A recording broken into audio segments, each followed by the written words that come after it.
Welcome back. You're listening to Thursday Drive here on Eastside, 89.7 FM, or maybe you're tuning in online, eastsidefm.org.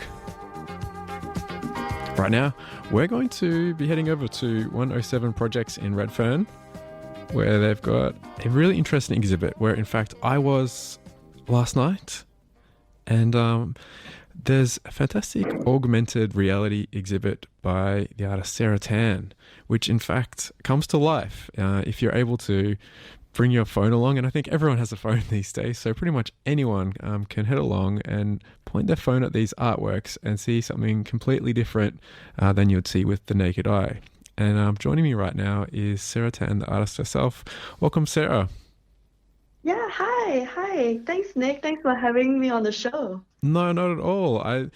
My friend and I went into the exhibit last night at 107 and we pulled our phones out and followed your instructions. And as soon as I lifted up my phone to the artwork, I thought, wow, this is quite incredible. Can you explain how does it work? What, like, if someone has never seen this before, how do you explain it to them?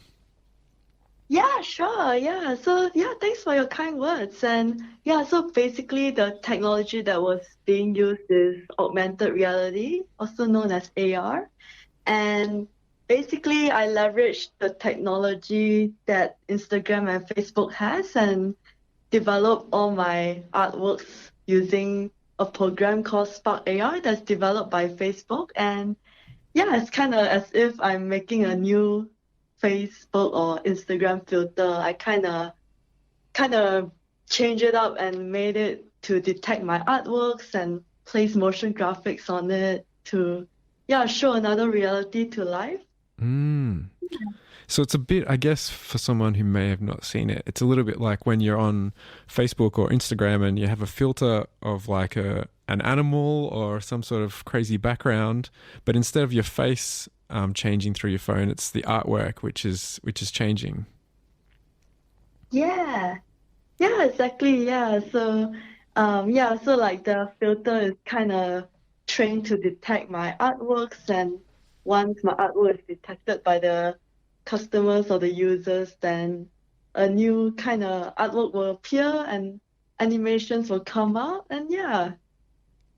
And these artworks, obviously the technology behind it is really interesting and I think different. But what was the motivation for the art itself, and what kind of messages are you sending in these animations? Yeah, sure. That's a good question. So basically, I was playing around with augmented reality a lot. I was finding out about this new tech, playing around with it, and I'm also a graphic designer by default. So I majored that and I work as a graphic designer on my day job. So I was just thinking about how do I merge design, visual arts with technology and especially emerging technology. Mm-hmm. And this idea came out where I could leverage AR's technology and apply it to visual arts by kind of like giving a huge new layer and another perspective to something that's static. So yeah, like the whole theme of my exhibition is called Unseen, where I would like to kind of give another perspective on normal things in life, like for example, climate change, mental health, and cultural influences, and yeah, all these themes surrounding our world and kind of giving them a whole new perspective on how to see it differently. Yeah, that's my inspiration with it. I think on some of those subjects can be really hard for artists to communicate to audiences because they're all like serious and quite heavy. What I noticed with the people seeing your artworks was that everyone was quite enjoying themselves and quite lighthearted, and it was almost as if each artwork was a bit of a mystery because you had to unlock its meaning with your phone. So by the time you get to the meeting, you're already trying to decipher what it's about. And so that means that rather than it being this sort of heavy negative thing, it's actually quite positive and interesting, and people are laughing and still taking away that important meaning, which I thought was really nice. Um, Oh, thank you. Yeah. one thing I wanted to say that I also thought was interesting was that your background is technology, um, and rather than just a pure artistic background, you come from working in the field of augmented reality and design. Do you think that sort of changes your approach to these artworks rather than someone who's just studied art and just worked in that field?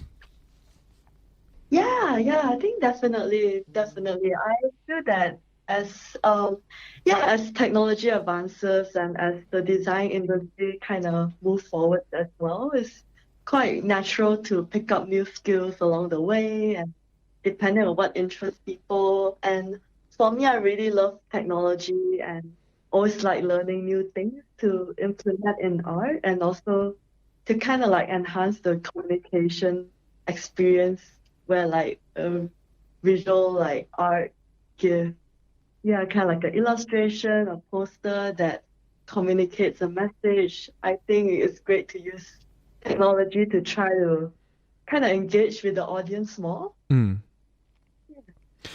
I would say to anyone listening now, it's definitely worth heading along, and they don't have much time to go because the exhibit wraps up on the 24th of February. Is that right? Yes, yes. So it's wrapping out on the 23rd of February, Oh, so on a 23rd. Sunday. Right, yeah. Yeah, Okay, so if you want yeah, to see some yeah. augmented So reality, it's yeah. head down to 107 Projects in Redfern, and I would say it's probably something you could go no matter how old you are, right? I think kids will really actually enjoy seeing some of these artworks on their phone as well. Yeah, it's great. Yeah, I have a diverse range of age groups coming to the opening night yesterday, and yeah, it's fun to see how like all the age groups kind of understand and also get a hang of technology to be able to access it. And I also put in some kind of protocols in case like some people couldn't access it. I place images on the plaques as well, so Hmm. that if you don't have the AR experience or phone, you can also look at the other picture and kind of know what's going on in the AR space. Yeah. Yeah. Okay, and one last thing. Anyone who wants to follow your artworks at home before they head to the exhibit, where can we follow you on Instagram or your website? Yeah, that's great. I would say my Instagram would be the most active channel that I use. So it is at Sarah Tan with three N's at the back. So SarahTan and so yeah, three Triple N's at N. the back. Yeah, triple N at the back. So yeah, and my website would be sarahtan.design. And yeah, I also have kind of like an online fundraiser running for my exhibition. Hmm. So I'm selling digital prints online, and yeah, it's just to kind of like if you have the digital prints, I will have the AR experiences live after the exhibition, so Oh wow! you So you can can kind of take it activate it. home as well. That's great. Yeah, yeah, it's on Gumroad, and yeah, so I hosted the fundraiser on Gumroad, and you can go to my Instagram and find the links in my bio. Hmm. Yeah, Well, I can't wait to see what augmented reality works you come up with next, and all the best with the rest of your exhibit. yeah, thanks. Yeah, it's pretty interesting space to be in. Very exciting for the future. I hope so. I hope so. All right, Sarah. All the best, and hopefully some of our listeners are heading down to 107 in Redfern. All right. We'll speak to you soon. That was Sarah Tan, who's an augmented reality artist exhibiting at 107 Projects. Her exhibit is called Unseen Augmented Reality Art Exhibition, and you can find that on Facebook or just head down there yourself. Now, I think we're due for some music